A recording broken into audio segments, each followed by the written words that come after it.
you're thinking about downsizing in Mississauga or Oakville, but you're terrified you're gonna mess it up, well, you're not alone. And I'm about to walk you through the 5 biggest mistakes I see empty nesters make when they're downsizing their home. And I'm gonna share with you an $80,000 one, but more importantly, I'm gonna show you exactly how to avoid all of this. So stick around. I'm Heidi Brown, a real estate broker right here in Mississauga and Oakville, and I've helped empty nesters navigate exactly what you might be thinking about right now, downsizing. Now, downsizing, it isn't just about selling a house and buying a smaller one, it's reimagining your next chapter. And I'm going to show you the 5 biggest mistakes that slow people down, cost them money, or worse, they freeze, and they don't downsize at all. So let's get started. Here's what happens all the time. Someone says, okay, I'm downsizing, but they haven't answered the most important question. And that question, it's why. I worked with a couple in Oakville who came to me wanting to downsize. On the surface, it seemed pretty straightforward. I mean, they were empty nesters, they got a great big house, it was time to sell. But when we really dug deep and we talked about their actual why, it wasn't just about downsizing.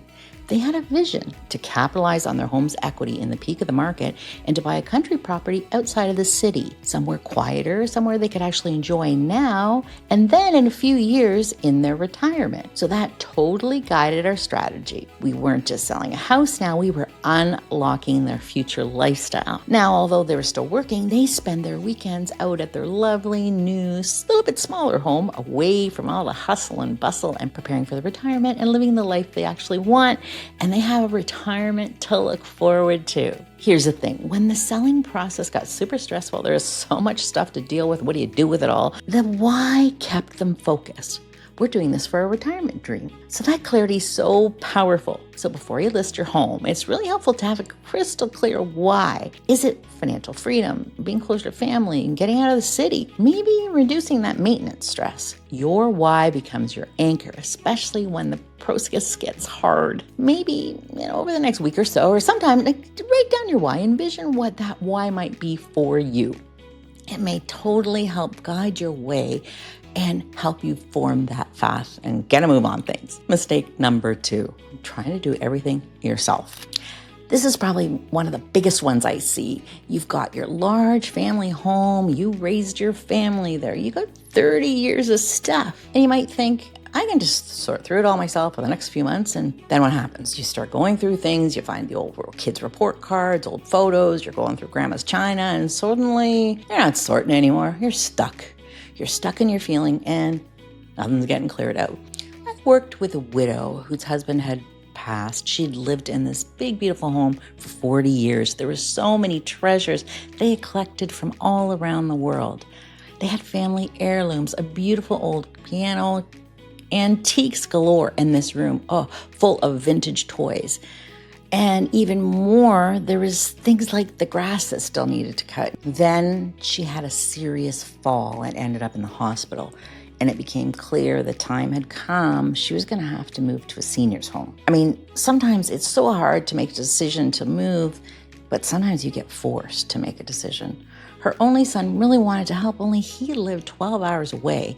So here we were, a sweet, grieving widow in the midst of a major health challenge and a 5,000 square foot house filled with 40 years of memories and so many items, each one with meaning and value, and a son who wanted to be present when he could, but he was far. If she had tried to do this alone, it would have taken months. I don't know how long it would have taken. And she's dealing with a health crisis and I'm trying to make these decisions about every item in her house. I mean, without being able to get around, that can feel impossible. So we stepped in, we helped out. We coordinated an auction house for the big pieces and collector items. I mean, who knew there were collector groups? Those Pez dispensers, those little things that stick out candy at Christmas time, they have a little thing on the head. Anyways, we found a place that would take those and give us great money for it, organized, packed everything.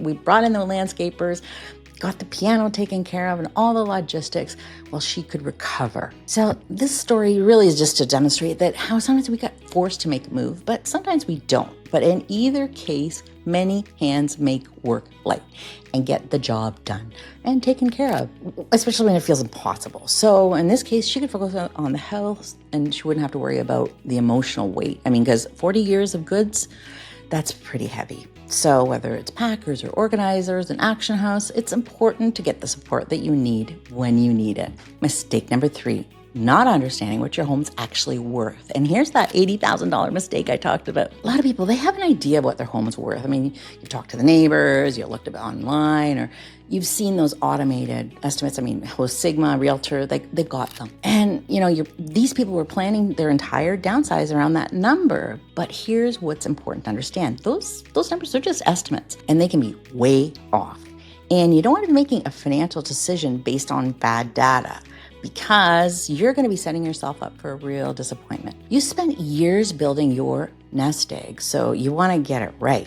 So remember that $80,000 mistake I mentioned? Well, here's what happened. My clients saw their neighbor's home sell for $850,000. They were planning their whole downsizing budget around that number, as their house was pretty much similar. They knew exactly what kind of condo that they could afford and what they were going to have left over for their retirement. However, that neighbor's home, it sold in 2022 at the heat of the market. Then when we did a proper market evaluation, the home was actually worth $80,000 less. It completely changed their plans and what they could afford for their next place. Your home's value depends on so many factors: condition, location, market timing, recent sales. The GTA market moves fast, and you need a proper market evaluation from someone who knows your local area inside and out. So get a real evaluation so you know the truth about what you're really working with. Mistake number 4. Underestimating how long this downsizing thing can take. Because downsizing, it can take a long time. Some people think it's maybe a 2-3 month project, and it's usually not. If you're doing it right, you're dealing with logistics and emotions and tons of stuff, and this is a 6 to 9 month process. And that's being realistic, not really pessimistic. I mean, think about it. You've got to clear stuff. Sometimes it's lots of stuff. You've got to stage your home. You've got to market it. Then you've got to, be available to be cleaning it up and moving out so you can show it. You got to negotiate the offers. You got to close. And then all that time, you got to find some place to live and where you're going to move. So that's a lot. So I had a client that, moved to Canada and worked here for 30 years, and he wanted to go back home to retire. And so I was kind of like, okay, I'm going to pack up the stuff and go. So he did well, but what happened is he didn't account for everything that had to be packed in a very specific way to be shipped in containers back home. That takes time and space. And the last minute he realized he ran out of container space and had to scramble and get more. And then he built in customs delays on the other end, but it took weeks longer than expected before he saw his belongings. I mean, he had planned in buffer time, but he got a surprise by getting it released. So even though there was unexpected delays, it all worked out in the end. But had he underestimated, sort of planned for a faster process, it would have been complete chaos. So here's what I recommend. Give yourself at least 6 months, maybe 8 or 9. It might happen faster, but if you're planning for faster and it takes longer and you're stressed, then that's no good. 8 or 9 months, if you get it done in 5, well, you're ahead of schedule and that feels good. So take your time and do it right. And the last but not least is downsizing when family may need your help. Downsizing when you have a family, a lot of people think, I'll downsize when I absolutely have to. I mean, it's a lot of work. But what they don't realize is equity in your home, it's your most powerful tool right now. I worked with a couple who wanted to downsize strategically. And here's why. Their daughter was trying to get into the real estate market. Interest rates are brutal. She was struggling to try to get her foot in the door, but instead of waiting, they made a move. They downsized their family home. They didn't need all that space anymore, and they unlocked their equity, and the three of them bought a property together.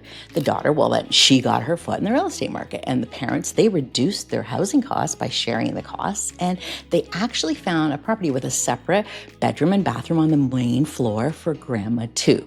So that's multi-generational wealth building, but it only happened because they didn't wait. Here's what I see so often. People procrastinate on downsizing. Then their kids are older. Maybe they're established elsewhere. Maybe they don't need the help anymore, but maybe they do. Or worse yet, they pass the equity on to the kids who did get the benefit of it when they really needed it and it mattered most. So if you got kids buying homes, grandkids being born, family members maybe needing support, that's the window where your equity can actually change lives. Not in 10 years, not after you're gone, but maybe now. This doesn't have to be dramatic. You don't have to be buying a property together, but maybe it's just helping your son with a down payment or creating a safety net for your grandkids. Maybe it's building a multi-generational home, but it requires you to move, not wait. Think about what your equity could do for your family right now. What doors could it open? That's a conversation at least worth having today, not necessarily 5 years from now. So here's what I want you to take away from all of this. Downsizing, it isn't the end of things. It's actually the beginning of new things. It's being intentional about your life and saying, I've done the big house thing. I've raised my family. I've made my memories. And now I want something different. And you deserve that. And you deserve that for you. So when you do this thoughtfully and avoid those 5 mistakes I mentioned, by knowing your why, you bring in help, you work with real numbers, you give yourself the time and you have your vision, maybe how that equity can work for you and your family. You've worked so hard for it. It's nice when it can make a difference. So when all is said and done, you're going to look back and you're going to feel so much lighter, so much freer. And you're going to wonder, why didn't I do this sooner? And I'm going to show you the 5 biggest mistakes. And that, but they have not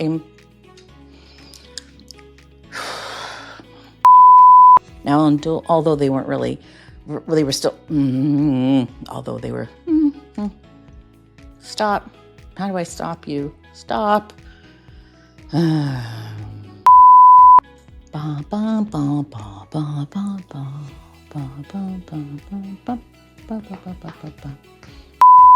Preparing for the retiring, and they're